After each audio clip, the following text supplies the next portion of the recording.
गुरुपौर्णिमेनिमित्त एक दिवसीय अखंड हरिनाम सोहळा साजरा होत आहे आणि या सोहळ्यामध्ये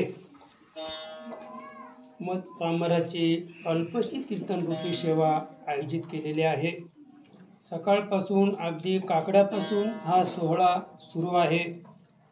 सर्व भाविक भक्त साधक मंडळी या ठिकाणी अगदी पहाटेपासूनच हजर आहेत आणि अतिशय उत्साहामध्ये हा कार्यक्रम पार पडत आहे। आपल्या सेवेसाठी घेतलेला भंग पैठणपूर रहिवासी शांतीचे सागर नाथराया यांचा 4 चरणाचा गुरुचा महिमा वर्णन करणारा सुंदर असा अभंग आहे।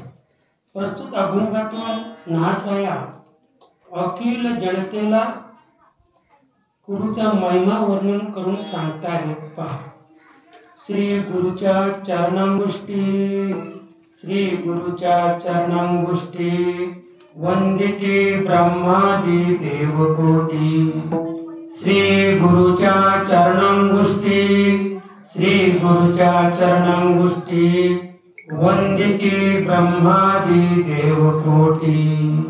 सकळ वेदांचे निजसार, सकळ वेदांचे निजसार श्री सद्गुरु परात्पर। ना श्री गुरुचे नाव ऐकता कानी, श्री गुरुचे नाव ऐकता कानी यम काळ कापती धोनी। सकळ वेदांचे निजसार, सकळ वेदांचे निजसार श्री सद्गुरु परात्पर। श्री सद्गुरुशी भावे शरण, सद्गुरुशी भावे शरण एका जनार्दने नमन। सकळ वेदांचे निजसार, सकळ वेदांचे निजसार श्री सद्गुरु परात्पर। पांडुरंग करो प्रसन्न, पांडुरंग करो प्रसन्न, पांडुरंग करो प्रसन्न, पांडुरंग करो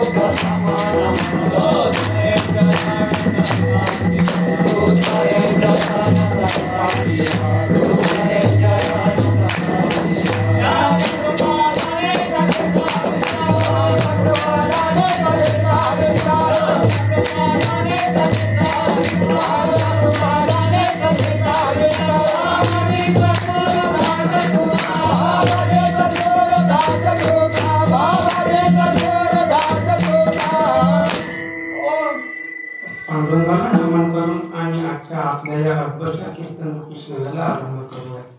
तर प्रथम थोडक्यात सांगायचे म्हणजे करूया कीर्तन राम नारायण,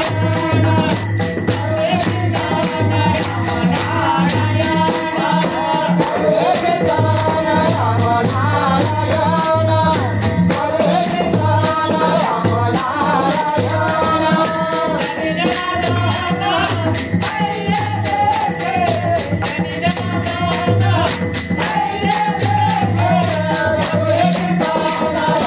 नारायण, करूया कीर्तन राम नारायण।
राम नारायण यांनी जनार्दन ऐसे देखील नामदेव महाराज सांगतात आणि याच्यावर मला अधिक काही बोलायचं नाही. आता आपल्याला अल्पावधीमध्ये सेवा संपवायची आहे, पण थोडक्यात सांगायचं म्हणजे की राम आणि नारायण हे जे दोन देव आहेत तर यांनी मायेचा अंगीकार केल्यामुळं नारायण म्हणजे भगवान विष्णू आणि राम म्हणजे भगवान विष्णू, भगवान परमात्मा ज्याला आपण म्हणतो.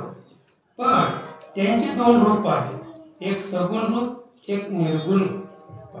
मग राम प्रभू जेव्हा मायेचा अंगीकार करून या पृथ्वी तलावर अवतरित झाले किंवा भगवान श्रीकृष्ण मायेचा अंगीकार करून गुणाचा अंगीकार करून आणि जेव्हा या पृथ्वी तलावर ते म्हणजे अवतरित झाले तर त्यावेळेला त्यांनी जे सगुण रूप धारण केलं ते रूप इतकं सुंदर आहे. ही दोन रूप इतकी सुंदर आहेत की त्या सुंदरपणाची कोणीच बरोबरी करू शकत नाही. राम किती सुंदर आहे सांगता येईल तुम्हाला? राम किती सुंदर आहे? राम अतिशय सुंदर आहे.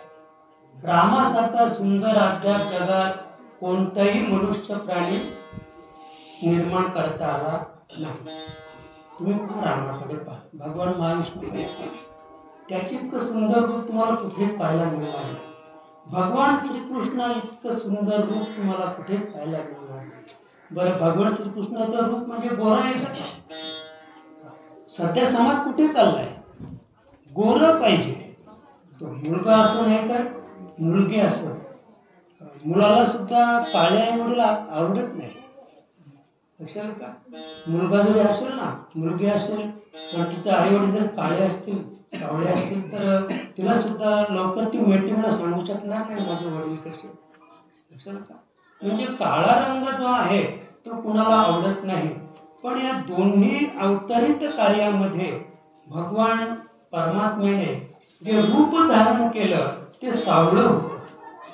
सावळं रूप, निळवर्ण रूप की अद्याप तसं कुठलीच व्यक्ती जन्माला आलेली नाही. आम्ही एक काळे असतो, गोरे असतो किंवा निम गोरे असतो, पण जे भगवान महाविष्णूचं जे रूप आहे, जो रंग आहे, तसा रंग अद्याप कुठल्याही मानवाला धारण करता आला नाही.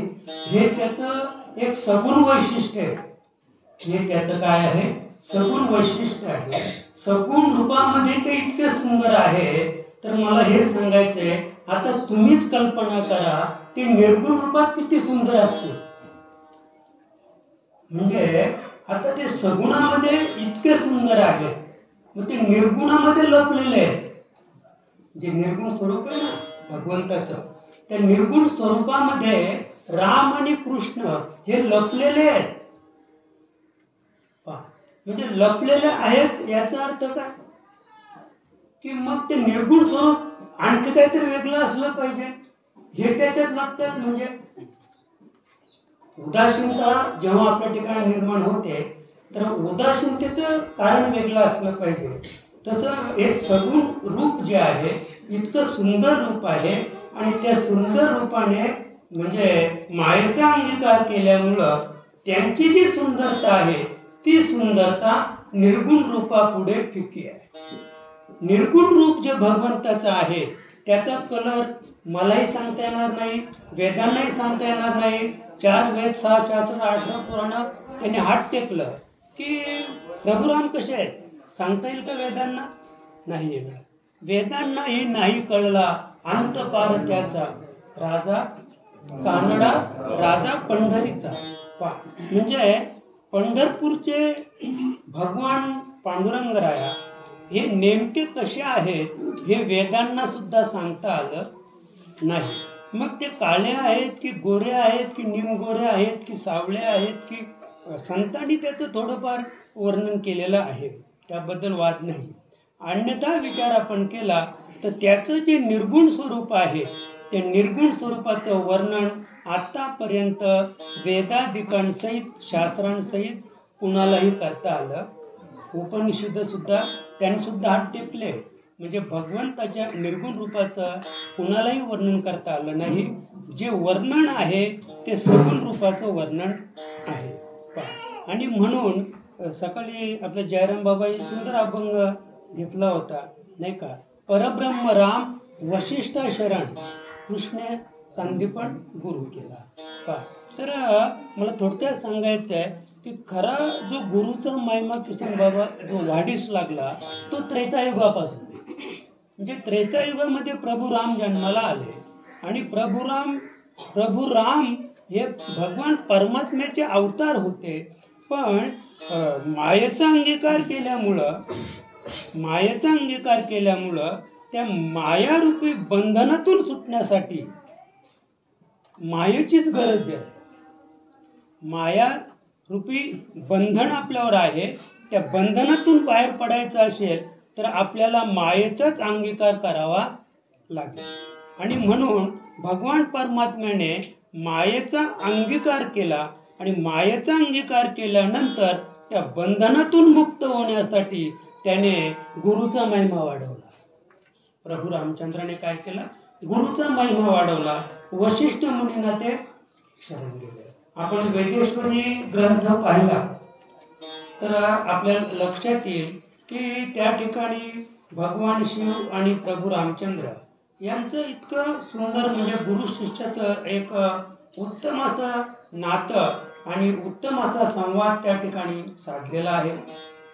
जेव्हा आमचे प्रभू रामचंद्र वशिष्ठ मुनींना प्रश्न विचारतात की देवा हे कसं, तेव्हा वशिष्ठ मुनी प्रभू रामचंद्रांना सांगतात की हे भगवान परमात्मा, कोण म्हणतात हे गुरु, वशिष्ठ मुनी प्रभू रामचंद्राचे सद्गुरु हे आपल्या शिष्याला सांगतात, हे भगवान प्रभू रामा, अरे हे सगळं तुला ज्ञात आहे, हे सगळं तुला माहिती आहे, तुम्हाला जे विचारतो, पण आता तू शिष्यस्थानी आहेस, मी गुरुस्थानी आहे आणि म्हणून तुला मी हे गुह्य सांगतो. असे अनेक ठिकाणी वशिष्ठ मुनी वेदेश्वरी नावाच्या ग्रंथामध्ये त्याने सुंदर असं वक्तृत्व केलेलं आहे. आणि त्याच्यातून आपल्याला हे सार पाहायचं आहे की मग नेमकं प्रभू रामचंद्रांना जी गोष्ट माहीत होती ती वशिष्ठ मुनींकडून पुन्हा त्याने का उच्चारून घेतली, तर त्याचं कारण असं आहे की ज्याप्रमाणे आपण आपले ताईत उजवायला कुठे जातो, मढीला जातो नाही का, आपल्या देवारातले ताईत ते उजवण्यासाठी आपण मढीला जातो, तर त्याप्रमाणे प्रभू रामचंद्रांना हे गुह्य तत्व ज्ञात होतं. पण जरी ते ज्ञात होतं पण ते गुरुच्या मुखातून ऐकलं, ते जर गुरुच्या मुखातून ऐकलं तर ते ज्ञान अधिक सोज्वल होईल आणि त्याप्रमाणे गुरुचा महिमा सुद्धा जगामध्ये वाढीस लागेल. आणि म्हणून प्रभू रामचंद्राने त्रेतायुगामध्ये वशिष्ठ मुनींना शरण जाऊन वशिष्ठ मुनींचाच नव्हे तर गुरु तत्वाचा महिमा वाढवला. पुढे द्वापर युगामध्ये भगवान श्रीकृष्ण मायेचा अंगीकार करून या विश्वामध्ये अवतरित झाले. त्याने अनेक खोड्या केल्या, कारण भगवान श्रीकृष्ण कसे होते, खोडकर होते, अव्यभिचारी होते, व्यभिचारी नव्हते, अव्यभिचारी होते. कारण त्यांच्याकडे गवळणी कामवासनेने जायच्या. पण भगवान श्रीकृष्णाला पाहिलं की त्यांचा कामच नष्ट व्हायचा, त्यांचा काय व्हायचा, काम नष्ट व्हायचा. आणि ज्या कार्यासाठी ते भगवान श्रीकृष्णाला शोधायच्या ते कार्यच त्या विसरून जायच्या. सकाळी रामदास किंवा जगदीशने सांगितलं की विवेकानंद स्वामींना स्वामी रामकृष्ण परमहंसाने सांगितलं की तू जा आणि त्या कालिके मातेकडे माग. पण आता माऊली सांगते, सद्गुरू सांगतात म्हणून त्या उद्देशानेच जायचे, ते उद्दिष्ट घेऊनच जायचे मागायला. तर तिथे गेल्यानंतर ते सांगायचं मला ज्ञान दे, वैराग्य दे. म्हणजे त्या ठिकाणी त्यांनी म्हणजे भक्ती नाही मागितली, स्वतःसाठी काहीच मागितलं नाही, प्रपंचासाठी काहीच मागितलं नाही स्वामी विवेकानंदाने. आणि ते पुन्हा आले की रामकृष्ण परमहंस विचारायचे, मागितलं तू? होडी मागितलं. काय मागितलं? म्हणे मी मागितलं ज्ञान दे, भक्ती दे. असं तिथे गेल्यानंतर मला काही सुचतच नाही. तसं गवळणी जेव्हा प्रभू भगवान श्रीकृष्णाचे रूप पाहायच्या, अद्रष्ट रूप मनात आणायच्या, तेव्हा त्याची वासना जागी व्हायची. अद्रष्ट रूप जेव्हा मनात आणायच्या की मला भेटायचंच आहे, कुणाला? भगवान श्रीकृष्णाला मला भेटायचंच आहे. पण जेव्हा समोरून भगवान श्रीकृष्ण यायचा त्यावेळेला भेटी कशासाठी करायचे याचं उद्दिष्ट ते विसरून जायच्या आणि ते निष्काम व्हायच्या. काय व्हायच्या? निष्काम व्हायच्या. भगवान श्रीकृष्णाने गोकुळात अनेक वेळा अनेक ठिकाणी अनेकांच्या घरी चोऱ्या केल्या. प्रत्येक गवळणीने वसा घेतला होता, पकडायचाच, चोर पकडायचा. तो किती बिलंदर असू द्या, चोर पकडायचा. बरं, चोर कोण हे सुद्धा त्यांना माहीत होतं. असं रात्रभर जागायच्या. ती गवळण रात्रभर जागायची. भगवान श्रीकृष्ण जेव्हा तिच्या घरासमोर यायचा तर तिने लोक उघडावं, तो दरवाजा तिने उघडावा आणि भगवान श्रीकृष्णाने आतमध्ये जावं आणि दही दूध तूप लोणी सगळं सवंगड्या सहित खावं आणि खाऊन बाहेर आल्यानंतर तिला कळायचं, अरे खाल्लं की चोरी झाली. असं. पण चोरी व्हायला कारण कोण? तर ती गवळणच चोरी व्हायला. आणि तेच तत्व आता सुद्धा, तेच तत्व आता ज्या चोऱ्या होतात ना, तर म्हणे त्या बायला काही कळलंच नाही. म्हणे तिने दरवाजा उघडून दिला, कपाट उघडून दिला, दागिने काढून दिले, तरी तिला भानच नाही. पण मला वाटतं हे अभान काहीतरी वेगळं असलं पाहिजे. आणि भगवंताने गोकुळामध्ये जे कार्य केलं तर ते काहीतरी वेगळं असलं पाहिजे. आणि म्हणून भगवान श्रीकृष्णाने द्वापार युगामध्ये फक्त 40 दिवस गुरुग्रही होते. त्या काळामध्ये द्वापार युगामध्ये सुद्धा कमीत कमी जे शिष्य आहे गुरुग्रही 12 वर्ष तो गेलाच पाहिजे. 12 वर्ष अध्ययन केल्याशिवाय त्याला ते पूर्ण ज्ञान प्राप्त होत नव्हतं.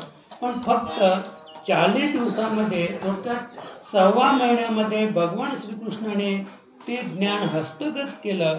आणि सांदीपणी गुरुचा महिमा नुसता वाढवला नाही, तर 10 वर्षापूर्वी त्याचं यमाने नेलेला पुत्र, गुरुपुत्र भगवान श्रीकृष्णाने काय केला? आणून दिला. असं हे जे गुरुतत्व आहे, तर गुरुतत्वाचा जो महिमा आहे, बरं आता आपण या ठिकाणी सगळे जमलेले आहोत. आता आपण सुद्धा कुणाची ना कुणाची म्हणजे आपल्या गुरुची आपण पूजा केली. असं आता आम्ही सुद्धा मनोमन माझ्या गुरुची पूजा केली. प्रभाकर महाराजांची पूजा केली. प्रभाकर महाराजांनी केरोबांची पूजा केली. केरोबांनी बंडोबांची केली. बंडोबांनी शांताबाईची पूजा केली. शांताबाईने सकानंद स्वामींची, सकानंद स्वामींनी बलभीम महाराजांची, बलभीम महाराजांनी लक्ष्मण महाराजांची, लक्ष्मण महाराजांनी नारायण महाराज जालवणकरांची, नारायण महाराज जालवणकरांनी दत्त महाराजांची, दत्त महाराजांनी आत्री महाराजांची, आत्री महाराजांनी ब्रह्माची आणि ब्रह्माने हंसाची. दिसलं का? म्हणजे ही अशी खालून परंपरा वर गेली बरं का, वरून खाली नाही आली. म्हणजे दार्शनिक पूजेचा जो सोहळा आहे, गुरुभक्तीचा जो महिमा आहे, तो वरून खाली नाही आला तर खालून वर गेला. हा महिमा खालून वर वाढला रामदास, वरून खाली अजिबात नाही. तुकोबारायांचा जगद्गुरु तुकोबाराय जिवंत असताना मग तुकोबाराय जगद्गुरु झाले, हे कुठून झाले? खालून गेले. माऊली ज्ञानोबराया खालून वर गेला महिमा, वरून खाली आला नाही. वरून खाली कुणीच आला नाही थोडक्यात. आणि मग असं हे जे गुरु हे जे शब्द आहेत, तर गुरु शब्दामध्ये एक गुरु हे पद आहे आणि दुसरं गुरु हे तत्व आहे.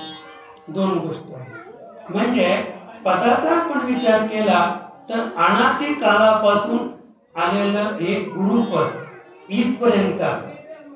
म्हणजे ते जे पद आहे त्या पदाची जी खुर्ची आहे त्या खुर्चीवर अधिकार परत्वे जी व्यक्ती आरूढ झाली तिला आम्ही गुरु म्हणतो. जी व्यक्ती आरूढ झाली तिला आम्ही काय म्हणतो? गुरु म्हणतो. पण जी खुर्ची आहे म्हणजे जे पद आहे ते अनादि आहे. ते पद अनादि आहे. त्या खुर्चीवर किंवा त्या पदावर आरूढ होणारी व्यक्ती ही अनादि नाही. ही व्यक्ती अनादि नाही. हा एक प्रकार. दुसरा प्रकार की गुरु हे तत्व आहे. गुरु हे तत्व आहे. आम्ही जेव्हा गुरुचा महिमा पाहत पाहत पाहत पाहत हंसापर्यंत गेलो. आता काय झालं, ते फोटो काढणारे असतात ना, त्यांना वाटलं हंसा म्हणजे हंस. त्यांना काय वाटलं, हंस हा म्हणजे हंस.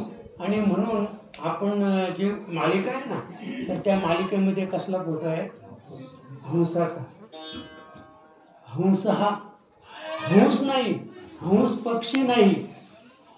हंस पक्षी नाहीये आणि त्या पक्षाच्या नावाने मालिका खाली आलेली नाही. म्हणजे ब्रह्मा जो शरण गेला तो हंस हा म्हणजे हंस नावाच्या पक्षाला नाही. जसं का म्हणजे हंस हा हे एक तत्व आहे. हंस हा एक तत्व आहे आणि ते जे तत्व आहे ते निर्गुण तत्व आहे. आणि जेव्हा आपण अथपासून इतिपर्यंत म्हणजे तत्वापर्यंत जेव्हा आम्ही पोहोचू त्यावेळेला तिथे पूजा घेणारा कोणीही शिल्लक नाही. आता इथे आपण शिल्लक आहोत. तुम्ही हात घातला, बुका लावला, काही खिशात पैसे टाकले, तुम्ही ते वरती अक्षता व्हायला, फुल व्हायला, तर ही पूजा घेणारा कोणीतरी आहे. पण गुरु तत्व जे आहे त्या तत्वापर्यंत आपण जेव्हा पोहोचू त्यावेळेला तिथे पूजा घेणारा कोणीच नाही. ते निर्गुण तत्व आहे.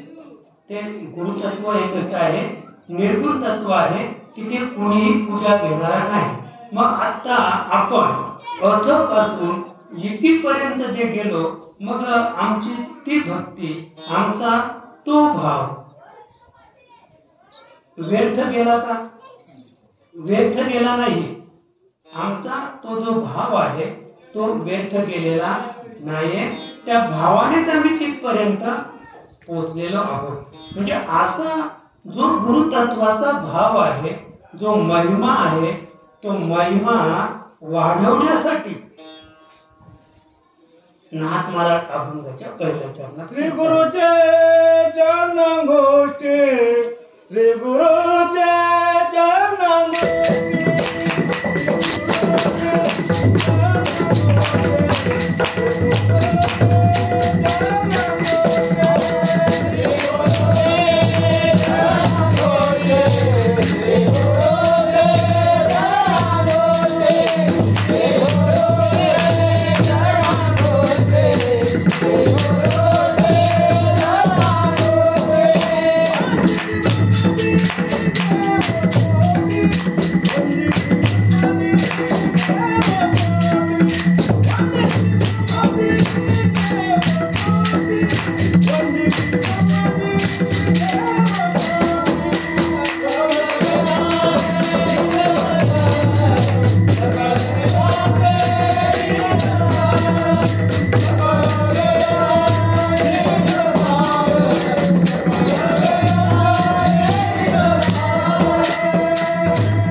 अभंगाच्या पहिल्या चरणात श्री गुरुचे चरणांगुष्टी म्हणजे चरण अंगुष्ट, पायाचा जो अंगठा आहे त्या अंगठ्याला वंदिती ब्रह्मादी देव कोटी. म्हणजे थोडक्यात की श्री गुरुचं चरण आहे त्या चरणाला ब्रह्मादी म्हणजे ब्रह्मदेवाच्या कोडीचे अनेक कोट्यावधी देव, एकच देव नाही तर ब्रह्माच्या तोडीचे ब्रह्मज्ञान प्राप्त झालेले असे कोट्यावधी देव श्री गुरुच्या चरण अंगुष्ठावर नतमस्तक होतात असं नाथरायांचं मत आहे. आणि या अभंगातून नाथराया म्हणजे श्री गुरुचा जो महिमा आहे, किती महिमा किती श्रेष्ठ आहे त्याचं वर्णन करतात. थोडक्यात सांगायचं झालं तर एकदा सत्यलोकामध्ये ब्रह्मदेवाने सभा घेतली होती. सत्यलोकात 33 कोटी देव इंद्रदेवासहित भगवान महाविष्णू सहित सगळेच हजर होते. पण देवांचा गुरु बृहस्पती आणि दानवांचा गुरु शुक्राचार्य, देवांचं आणि दानवांचं कधीच पटलं नाही, बृहस्पतीचं आणि शुक्राचार्यांचं कधीच पटलं नाही. पण दानव जे आहेत किंवा जे राक्षस आहेत ते नेहमी वाट बघायचे, काहीतरी फटफजिती होते का वाट बघायचे. सत्यलोकामध्ये महान सभा भरली. सभेला सगळे देव भगवान महाविष्णू सहित ब्रह्मदेवासहित भगवान शंकरासहित सगळे हजर होते. आणि फक्त बृहस्पती म्हणजे देवांचे गुरु तेच यायचे बाकी होते आणि सभा सुरू होणार होती. एवढ्यात बृहस्पतीने त्या सभेमध्ये प्रवेश केला. प्रवेश केल्यानंतर 33 कोटी देव उठून उभे राहिले. पण ते काय होतं, सत्यलोक. सत्यलोकात कोण राहतो, ब्रह्मदेव. पण ब्रह्मदेवाला थोडासा अहंकार झाला. कारण सत्यलोकामध्ये जी मुख्य खुर्ची आहे ती ब्रह्मदेवाची, विष्णू लोकात मुख्य खुर्ची विष्णूची, कैलासामध्ये आपण गेलो तर मुख्य खुर्ची भगवान शंकराची. म्हणजे तुम्ही ज्या ज्या क्षेत्रात जाल त्या त्या क्षेत्राचा महिमा ज्याच्या नावाने वाढलेला आहे तो तिथला मुख्य देव आहे. आणि म्हणून ब्रह्मदेव उठलेच नाही, ब्रह्मदेव उठले नाही. आणि उठू द्या नसू द्या, पण आदरातिथ्य गुरुचं केलं नाही. कारण 33 कोटी देव माझ्या आज्ञाधारक आहेत असा त्यांना एक छोटासा अहंकार झाला होता ब्रह्मदेवाला. आणि बृहस्पती आले, गुरु आले, त्यांना ते बसा सुद्धा म्हटले नाही. ते बसले, सभा बरखास्त झाली, ते उठून गेले. पण थोडे नाराज होते. पण थोडी नाराजी जी होती ती शुक्राचार्याला कळली की 33 कोटी देवांवर त्यांचे जे गुरु आहेत बृहस्पती हे नाराज झालेले आहेत. आणि मग त्यांनी दानवांना सांगितलं की अरे बहादरांनो, हाच एक उत्तम काळ आपल्यासाठी आहे, हाच उत्तम काळ आपल्यासाठी आहे. आता लगेच तयारी करा, चला सत्यलोकावर आपण स्वारी करूया. आणि मग लगेच सगळे दानव, कोणी तलवार घेतली तर कोणी भाला तर कोणी काय नव्हत्या, त्यावेळेला बंदुका नव्हत्याच नाही का. पण त्यावेळेला जरी बंदुका नसल्या तर आजची जी बंदूक आहे त्या बंदुकीच्या 1000 पटीने शक्ती मंत्र सामर्थ्याची होती. आपण रामायणातलं युद्ध पहा, महाभारतातलं युद्ध पहा, युद्ध कसं नाही का, बाणाबाणांचं युद्ध. अशी तर समोरासमोर गोळी कोणी कोणाला घातली का, नाही, समोरासमोर कोणीच कोणाला गोळी घातलेली नाहीये. बरं, तो टणत्कर आकाशामध्ये प्रभू रामचंद्र जमिनीवर उभे आहेत. ते डोळे मिटतात, डोळे मिटून बाण सोडतात बरं का. पण बाण सोडत असताना एक विशिष्ट प्रकारचा मंत्राचा उच्चार केला जातो. उदाहरणार्थ तो अग्निमंत्र असेल, आणि अग्निमंत्राचा उच्चार केल्यानंतर तो बाण जेव्हा आकाशात गेला तेव्हा तो अग्निरूपाने ओकायला लागला. आता हा जो अग्निबाण थोडक्यात आपल्याला पाहायचंय उदाहरण. हा जो अग्निबाण आहे, हा अग्निबाण प्रभू रामाने रावणावर सोडला होता. पण जेव्हा हे रावणाला कळलं की आता रामाने अग्निबाण सोडलेला आहे, तर रावणाने वरुणाची आराधना केली. आणि वरुणाची आराधना करून त्याने पण तसेच डोळे मिटले आणि वरुण मंत्र जपला आणि बाण सोडला. तो बाण तिकडनं आला तर अगदी पावसात पाडीत आला. काय करत आला तो बाण? पाऊस पाडीत आला. त्याने एवढा पाऊस पडला की अग्नीच विझून गेला. म्हणजे प्रभू रामाचा अग्नी नावाचा बाण तो विझला. असं मग प्रभू रामाला समजलं, अरे हा माझ्यापेक्षा काहीतरी अद्याप बलाढ्य. मग प्रभू रामाने वायू बाण सोडला. प्रभू रामाने काय केला? वायूचं स्मरण केलं आणि वायूचा बाण सोडला. वायूचा बाण सोडल्यानंतर तो इतका सोसाट्याचा वारा सुटला की सगळा पाऊस लंकेतच जाऊन पडला. मला काय सांगायचंय, सगळा पाऊस तिथे जाऊन पडला. तिथे चक्रीवादळ निर्माण झालं. सगळी लोक घाबरली का हा काय प्रकार आहे, आणि तसा घडला अकाली पाऊस. पावसाला सुरू नव्हता बरं का, अकाली एवढा पाऊस पडला की मग नुसती लोकच नाही घाबरली, तर रावणाची सुद्धा छाती धडधड करायला लागली की शत्रू बलाढ्य आहे. मला एवढं सांगायचंय, शत्रू बलाढ्य आहे. आणि असा हा जो बलाढ्य शत्रू आहे, तर बलाढ्य शत्रू कशामुळं त्याला हे बळ निर्माण झालं, तर त्याचं कारण आहे की वशिष्ठा म्हणजे जे तत्व आहे, गुरुतत्व जे आहे, ज्याला आपण गुह्यबीज म्हणतो, ते गुह्यबीज म्हणजे गुरुतत्व. या विश्वामध्ये जी अबाधित सत्ता आहे ती गुरुतत्वाची आहे, कोणत्याही देवाची नाही बरं का. कारण आपण जर तो विचार केला तर सद्गुरु हा समर्थ आहे बरं का. आणि त्यापुढे उदास चंद्र रवी. मग आता आपण जो चंद्राचा प्रकाश पाहतो, किती आनंद होतो आम्हाला चंद्राचा प्रकाश पाहिल्यानंतर. किंवा आपण जेव्हा सूर्याचा प्रकाश पाहतो तर आपल्याला असं वाटतंय की काय सूर्य म्हणजे स्वयंप्रकाशित आहे. आता सूर्य स्वयंप्रकाशित आहे हे भौगोलिक दृष्ट्या आहे, भौगोलिक दृष्ट्या सूर्य स्वयंप्रकाशित आहे. अन्यथा सूर्य हा स्वयंप्रकाशित नाही. तर सूर्य हा प्रकाशित होण्याचं कारण आहे गुरुतत्व. गुरुतत्वामुळं सूर्य हा प्रकाशित आहे. किंवा आता सूर्याचा जो सारथी अरुण, सूर्याचा सारथी कोण आहे? अरुण. बरं, अरुण कसा आहे? पांगळा, त्याला चालता येत नाही. अरुणाला चालता येत नाही, तो पांगळा आहे. पण तो कोणाचा सारथी आहे? सूर्याचा सारथी आहे. बरं, सूर्य कधी थांबला का? सूर्य कधीच थांबला नाही. म्हणजे अव्याहृतपणे, म्हणजे सूर्य जेव्हा निर्माण झाला तेव्हापासून आतापर्यंत सूर्य एक क्षणभर सुद्धा थांबला नाही.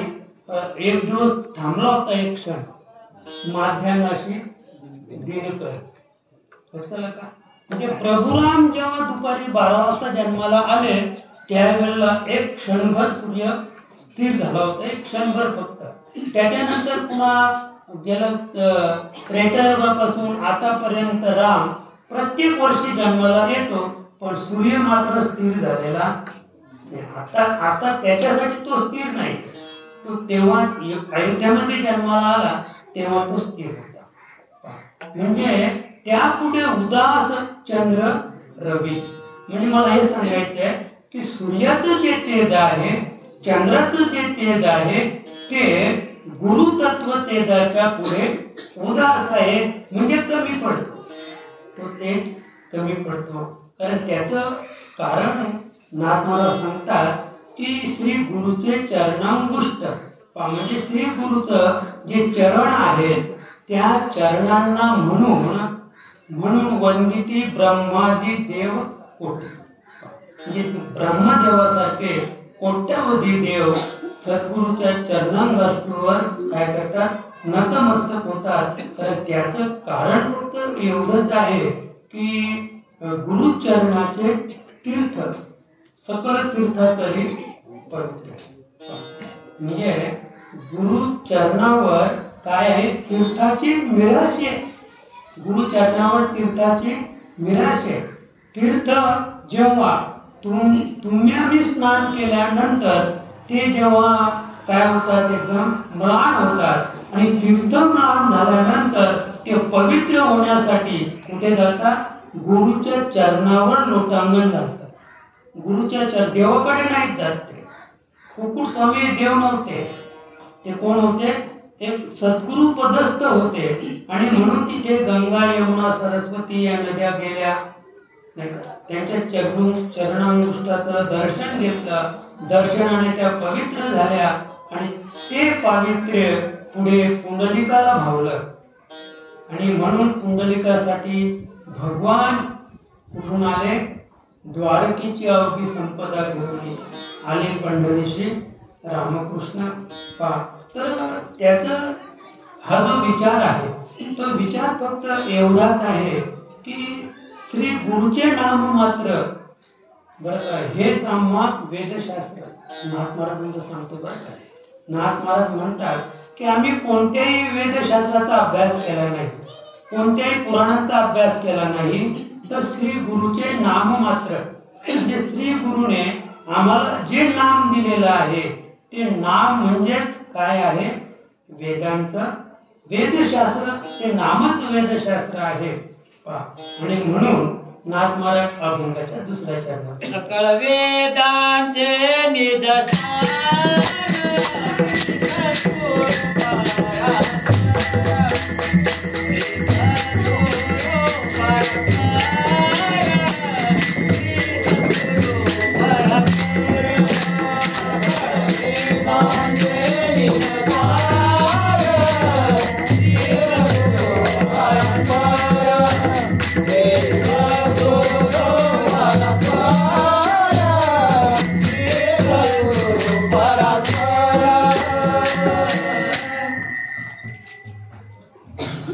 सकळ वेदांचे निजसार श्री सद्गुरु परात्पर. वेदांचा आपण विचार केला तर वेद फक्त एकच होता. वेद किती होता? एक होता. पण एक वेद सर्वसामान्य जीवांना कळणार नाही, उमगणार नाही, म्हणून व्यासांनी त्याचे किती केले? 4 भाग केले. व्यासांनी 4 भाग केले. मग आधी जो एक होता तो व्यासांचा होता का? व्यासाने केलेला होता का? नाही. मग वेद कसे आहेत? अपौरुषीय. म्हणजे वेद केव्हा जन्माला आले हे कुणाला सांगता येणार नाही. पण आम्ही फक्त एवढं सांगू इच्छितो की त्याची निर्मिती कोणी केली? व्यासांनी. व्यासांनी निर्मिती केली. वास्तविक पाहता व्यासांनी निर्मिती केली नाही. रामायण कोणी लिहिलं? वाल्मिकाने रामायण लिहिलं. रामायण कोणी लिहिलं? वाल्मिकांनी लिहिलं. पण तुकोबाराया सांगतात केली सीता शुद्धी मूळ रामायणा आधी. मूळ रामायण पण म्हणजे जेव्हा रामायण नव्हतंच, जेव्हा रामायणाची निर्मितीच नव्हती तेव्हा सीतेची शुद्धी झाली. सीता तेव्हा शुद्ध झाली. केली सीता शुद्धी मूळ रामायणा आधी. म्हणजे मग वाल्मिकाने जे रामायण लिहिलं तर मूळ रामायण एक 100 श्लोकाचं आहे. किती? 100 श्लोकाचं मूळ रामायण आहे. आणि त्या 100 श्लोकाचा वाल्मिक ऋषीने अभ्यास केला आणि अभ्यास करून त्या 100 श्लोकाचे किती केले? शतकोटी. 100 श्लोकांचे किती केले? शतकोटी रामायण वाल्मिकाने लिहिलं. आणि म्हणून आपल्याला तर रामायण अवगत आहे. रामायण का कळायला लागलं तर त्याचं हे कारण आहे. पण रामायणाची निर्मिती वाल्मिकाने केली नाही. तर हे मूळ रामायण जे आहे ते अपौरुषीय आहे. बरं, मला फक्त एवढंच सांगायचं आहे की गुरुतत्व जे आहे त्या गुरुतत्वाचा अभ्यास वाल्मिकाने केला आणि गुरुतत्वाचा अभ्यास केल्यामुळं ते गुरुतत्व वाल्मिकाच्या मुखातून ओकायला लागलं, प्रसवलं ते. आणि ते जसं प्रसवलं तसं त्यांनी लिहून ठेवलं. आणि ते जे लिहून ठेवलं त्याला म्हणतात रामायण. राम जन्माला यायच्या आधी लिहिलं गेलं. केले रामायण रामाआधी. म्हणजे मला फक्त हे सांगायचं आहे की सकळ वेदांचे निजसार श्री सद्गुरु परात्पर. म्हणजे वेद फक्त परेपर्यंत ते सांगू शकतात. वेद भगवंताची महती फक्त जी परावाची आहे तिथपर्यंतच वेद सांगू शकतात, पण परात्पर नाही का. सद्गुरु परमात्मा परेशु, बरं का. सद्गुरु जो आहे तो परमात्मा परेशु, म्हणजे ईश शक्ती आहे. त्या ईश शक्तीला सुद्धा जाणीव करून देणार गुरुतत्व आहे.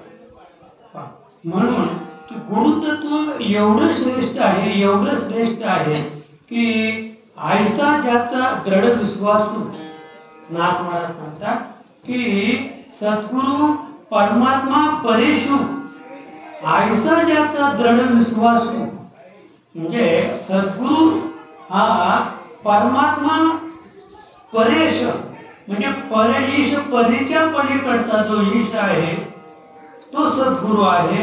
आणि असा त्याचा दृढ विश्वास झाला, बरं का, देवतयाचा अंकिला, नाथ महाराज सांगतात. आणि स्वये संचला त्याचे घरी, देवतयाचा अंकिला स्वये संचला त्याचे घरी. नाथ महाराज सांगतात की असा ज्याचा दृढ निश्चय झाला की सद्गुरु तत्व जे आहे ते देवापेक्षाही, भगवान परमात्म्यापेक्षाही श्रेष्ठ आहे, असा ज्याचा दृढ निश्चय झाला, दृढ विश्वास ज्याच्या अंगी बांधला, तर नाथ महाराज सांगतात देवतयाचा अंकिला. देव त्याच्या अंकित आहे महाराज, देव त्याच्या अंकित आहे. आणि अंकित होऊन स्वय संचला त्याचे घरी, त्याच्या घरी येऊन आणि अनेक प्रकारे त्या साधकाची, त्या भक्ताची आणि कोण भगवंत सेवा करून लागलेले. आणि म्हणून 36 वर्ष दत्त महाराज कुठे होते? नाथांकडे होते, वेगवेगळ्या रूपाने होते. असं त्याचप्रमाणे भगवान श्रीकृष्ण हे पांडवांकडे राबले, नाही, अर्जुनाचे घोडे धुतले, हे सगळं त्यांनी केलं. तर हे भगवान श्रीकृष्णाने का केलं? तर अर्जुन हा गुरुतत्वाशी एकरूप होता. अर्जुन हा गुरुतत्वाशी एकरूप होता. मग अर्जुनाचे गुरु कोण होते? भगवान श्रीकृष्ण, बरं का. कारण हे गुरुतत्व जे आहे, गुरुतत्वाची महिमा आहे, गुरुतत्वाची जी महती आहे ती भगवान श्रीकृष्णानेच अर्जुनाला प्राप्त करून दिली. आणि अर्जुन मुळे बोलला होता, तर त्याला म्हणजे अर्जुनाचं मूळ तत्व काय आहे, अर्जुन म्हणजे काय, या तत्वापर्यंत भगवान श्रीकृष्णाने त्यांना पोहोचवलं. आणि मग ते गुरुसेवा करायला लागले. आणि गुरुसेवा करायला लागल्यामुळं भगवान श्रीकृष्णाला अर्जुनाचे घोडे धुवावे लागले. म्हणजे मला फक्त एवढंच सांगायचं आहे की श्री सद्गुरु परात्पर, म्हणजे सद्गुरु तत्व जे आहे ते परात्पर तत्व आहे. आणि असं जे परात्पर तत्व जेव्हा आम्हाला कळेल आणि ते कळल्यानंतर मग नाथ महाराज इतकं सुंदर सांगतात, बरं का.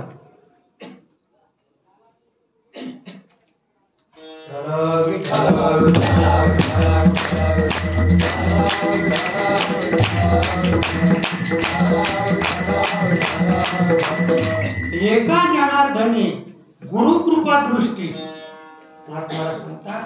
आणि पाहता अगदी सृष्टी ब्रह्मरूप, नाथ महाराज सांगतात. काय सांगतात? एका जनार्दनी गुरुकृपा दृष्टी, म्हणजे गुरुची जी कृपा आहे आणि कृपेने जी दृष्टी निर्माण होते, बरं का. आणि त्या दृष्टीने आपल्याला पाहायचं, बरं का. गुरुकृपा दृष्टी आणि पाहता अवघी सृष्टी ब्रह्मरूप. आपण गुरुची कृपा झाल्यावर गुरुची जी दृष्टी आहे त्या दृष्टीने आपण जगाकडे पाहायला लागलो तर आपल्याला काय दिसेल? सगळं जगत कसं दिसेल? सगळं जगत ब्रह्मरूप दिसेल.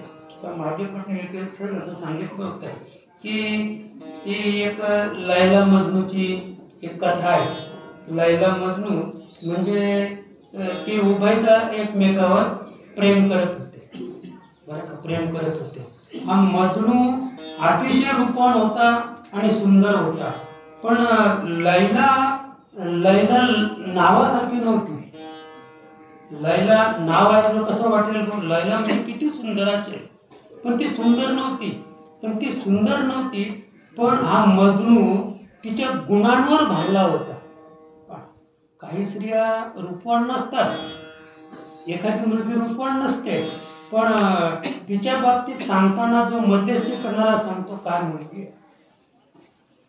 आहे, म्हणजे काय मुलगी आहे, म्हणजे काय या शब्दामध्ये तिच्या गुणांचं वर्णन आहे. या मजनूने त्या लैलामध्ये गुण पाहिले होते, रूप नव्हतं पाहिलं, आणि मग तो वेडाच झाला. तिच्यासाठी तो वेडा झाला. तिचं आणि त्याचं अंतर पडलं की तो सैरभैर व्हायचा. म्हणजे मग तो रूपाकडे पाहायचा की गुणांकडे, तिच्या गुणांकडे पाहायचा, गुण आठवायचा तो, आणि गुण आठवायचा आणि मग वेडा व्हायचा. आणि मग त्याने ठरवलं की तिच्याशिवाय मी जगू शकत नाही. अगदी आईवडिलांपर्यंत तक्रार केली. मग आईवडिलांनी ठरवलं आता आपण असं करूया.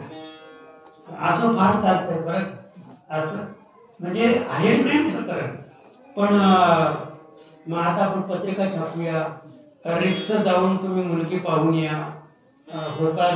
होकारच, नकार नाहीच, होकारच. पण रिक्स सगळे नातेवाईक बोलवायचे, चला आपण मुलगी पाहून येऊ.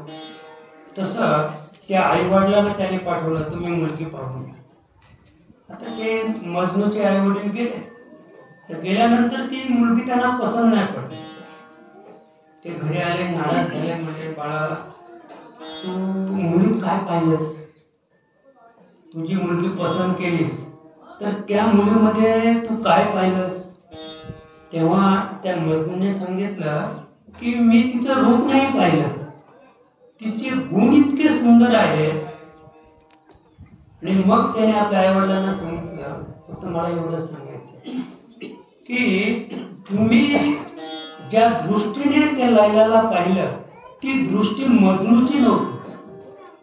ती दृष्टी कोणाची, मजनूची नव्हती. तुम्ही तुमच्या दृष्टीने तिला पाहिली म्हणून तुम्हाला ती पसंत नाहीये, नापसंत आहे. तर आता पुन्हा तुम्ही जा आणि माझ्या दृष्टीने पहा. म्हणजे कुणाच्या, मजनूच्या दृष्टीने जेव्हा तुम्ही तिच्याकडे पाहाल तेव्हा ती तुम्हाला पसंत पडेल, तेव्हा तुम्हाला ते आवडेल.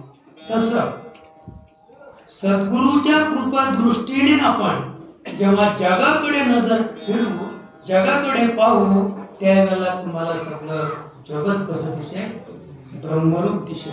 आणि जग तुम्हाला जेव्हा ब्रह्मरूप दिसेल तेव्हा स्वतःकडे एकदा नजर फिरून पहा, तेव्हा तुम्ही कोण असाल, ब्रह्मच असाल, तेव्हा तुम्ही ब्रह्मच असाल. म्हणून सकळ वेदांचे निजसार श्री सद्गुरु परात्पर, म्हणजे 4 वेद 6 शास्त्र 18 पुराणांच्या पोटी आणि नामाविन नाही गोष्टी. सगळ्यांनी सांगितलं नाम घ्या, नाम घ्या, नाम घ्या, त्या व्यतिरिक्त दुसरं काहीच नाही. त्याचे पुढे जाऊन वेदांनी हात टेकले नाही का, ब्रह्मसत्य जग मिथ्या, म्हणजे हे अर्धसत्य कोणी जगापुढे मांडलं, आद्य शंकराचार्यांनी जगापुढे मांडलं की जग मिथ्या आणि ब्रह्म सत्य. आपल्याला त्याचे पुढे जायचे.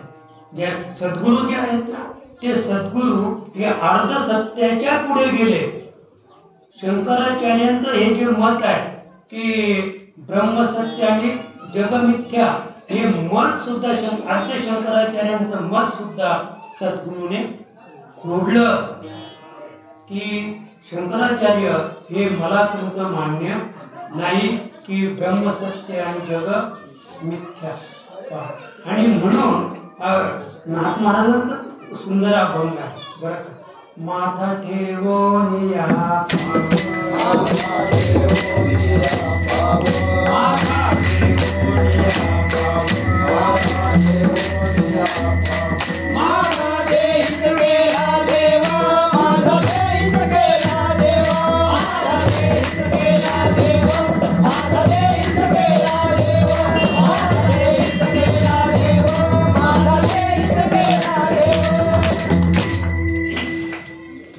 महाराज सांगतात की माथा ठेवून या पाव माझा देहीच केला.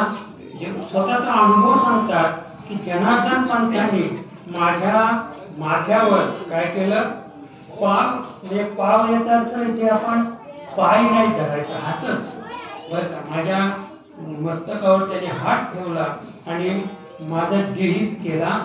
देव म्हणजे मला याच देही याच डोळा काय केला, देव दाखवला. या देहामध्ये मला देव दाखवला आणि तो देव मी पाहिला.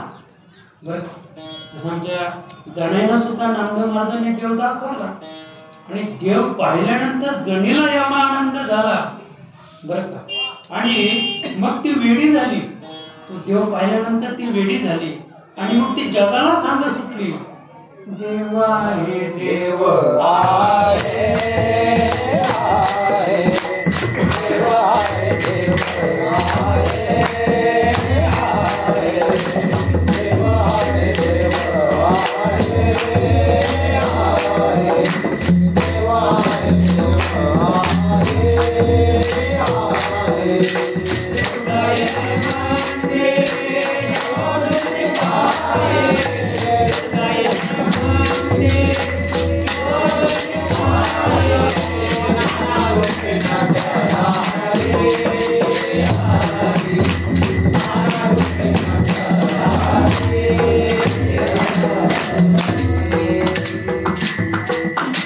वेडी झाली जनाबाई, वेडी झाली. देव आहे देव आहे हृदय मंदिरे शोधून पाहे, नाना रूपे नटला हरी भरोनी उरला.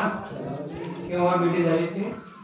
या हृदयातील भगवंत पाहून वेडी नाही झाली. या हृदयातील जो भगवंत आहे तो माया वशिष्ठ आहे. मायेचा अंगीकार त्याने केलेला आहे आणि मायेचा अंगीकार केल्यामुळं त्याला काय आहे, बंधन आहे.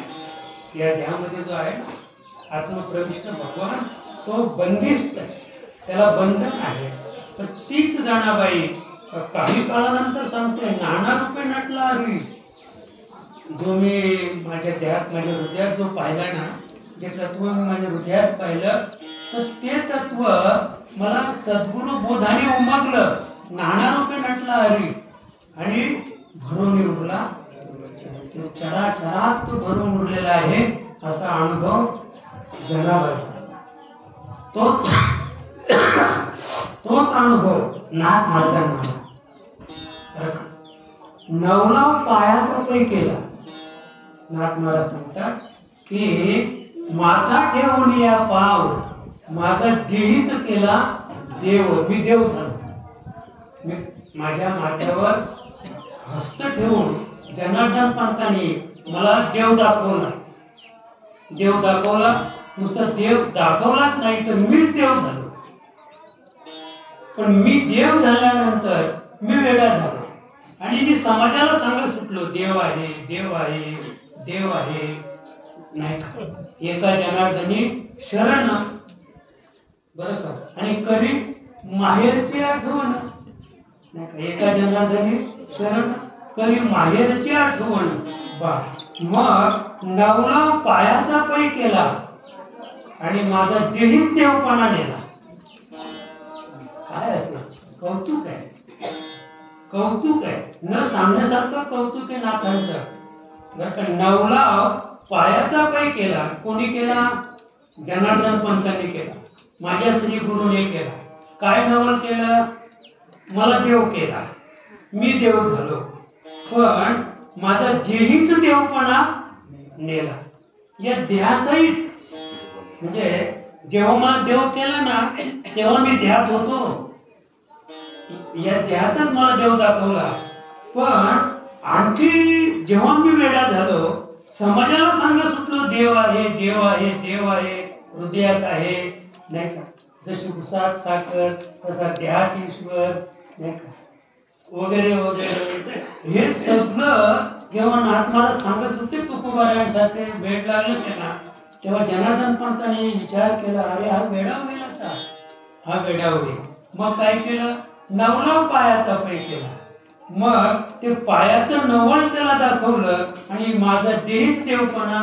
जेव्हा पुन्हा ते अंतर्मुख झाले, जो देव त्याने अनुभवला, नाथांनी जो देव अनुभवला, तो देव जेव्हा पाहायला गेले नाथ महाराज, तर त्यांना देव तर दिसला नाहीच, पण देह पण नव्हता.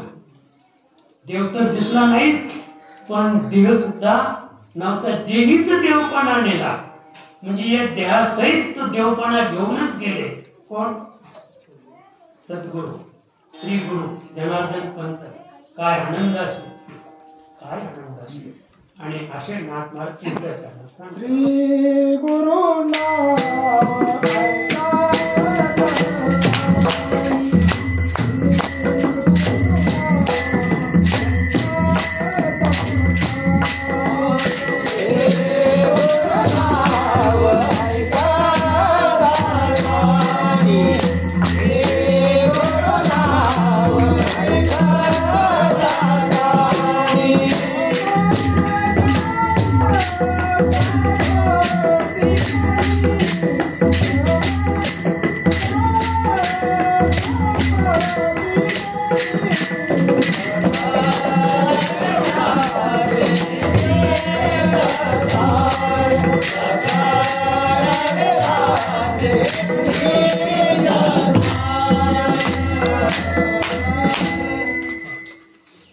असे जे सद्गुरु तत्व आहे बरं, ते अनिर्वाच्य रूप सद्गुरूचे अनिर्वाच्य रूप आहे.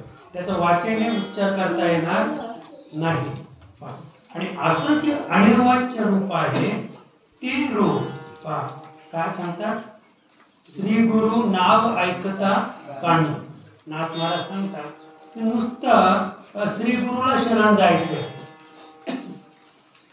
गुरु करायचे, एवढं जरी आपण नुसतं ऐकलं तरी यमकाळ कापती डोकी. त्यांना थरकाप सुटतो की जर या मृत्यू लोकामध्ये बरं का, तर सगळ्यांनीच गुरु केला, सगळेच सद्गुरूला श्री गुरुला शरण गेले, तर त्यांना भीती वाटते.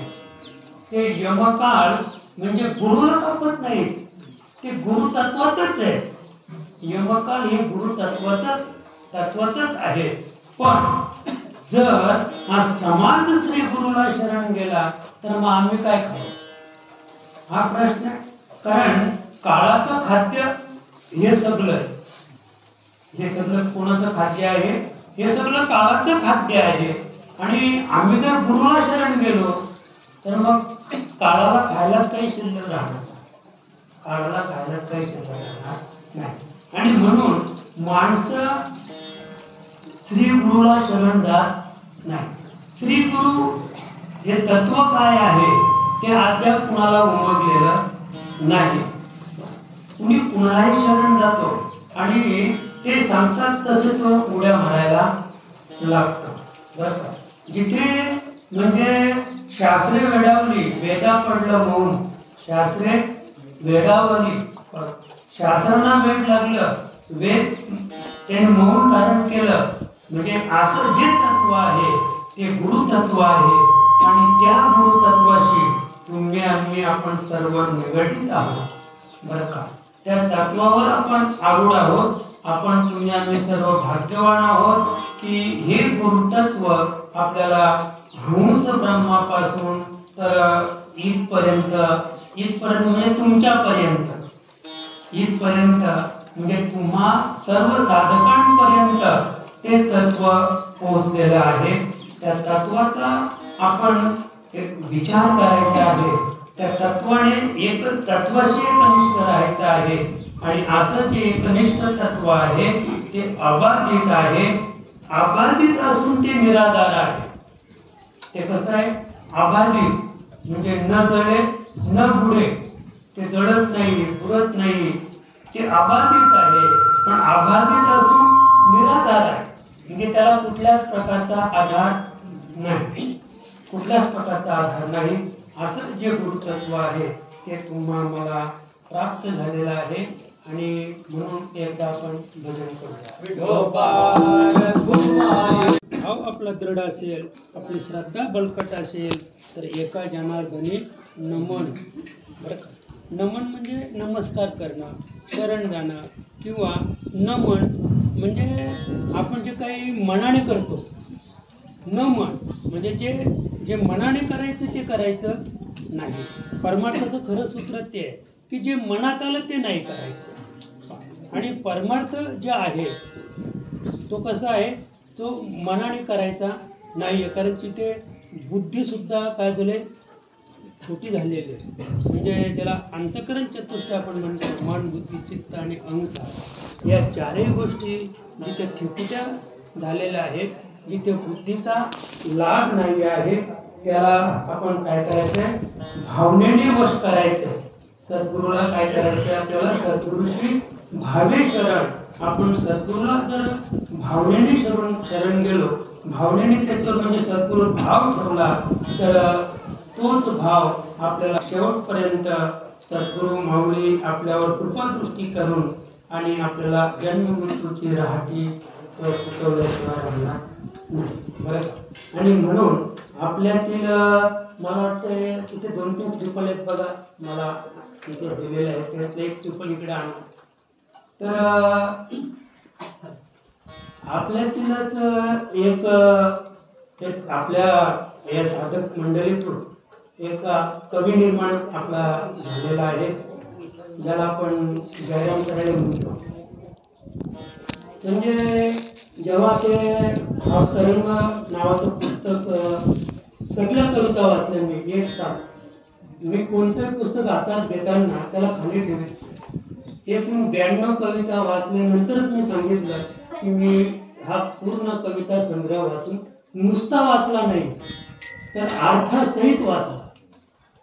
प्रत्येक कवितेच्या अर्थासहित वाचला. आणि मला एवढा आनंद त्यावेळेला झाला की अरे माणसा माणसा जाई शरण गुरुशी, अशी एक कविता आहे. अरे माणसा माणसा जाई शरण गुरुशी. दुसरी एक कविता त्याने म्हणजे सोय करीतो सोयरा. बरं का, आहे माझा भक्त राजा. बरं का, आणि आठवण त्याची राहू दे जन्म जाताना माझा.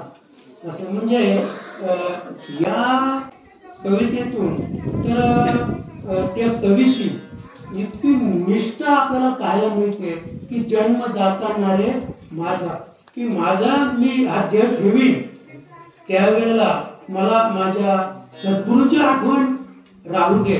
म्हणजे इतका हा निष्ठावंत कवी आहे. आणि त्याने त्याच्यात लिहिले प्रस्तावने की 150 की 200 सर्टिफिकेट त्याला त्या कवी या पदावरून त्याला कमीत कमी 200 सर्टिफिकेट प्राप्त झालेले आहेत त्या म्हणजे कवी संमेलनातून. म्हणजे आज एवढी मोठी व्यक्ती ही म्हणजे आपल्यामध्ये आहे. बरं का, आणि फार सुंदर काव्य मला आवडलं. बरं का, श्री गुरुशी शरण जाय रे गड्या गुरुशी शरण जाय, हा एकूण एक कविता आहे तिथे. श्री गुरुशी शरण जाय रे गड्या गुरुशी शरण जाय, असं म्हणजे ही पण एक कविता आहे. आणि या सगळ्या कविता वाचल्यानंतर मला तर गौरवच आलं असं. आणि प्रत्येक कवितेमध्ये अध्यात्म आहे. प्रत्येक कवितेमध्ये अध्यात्म आहे. अध्यात्माशिवाय त्याने कोणत्याही कवितेला हात घातलेला नाही. असे कवी आज आपल्यामध्ये आहेत. तर त्यांचा आपण किसन बाबांच्या हस्ते श्रीफळ देऊन सत्कार करतो.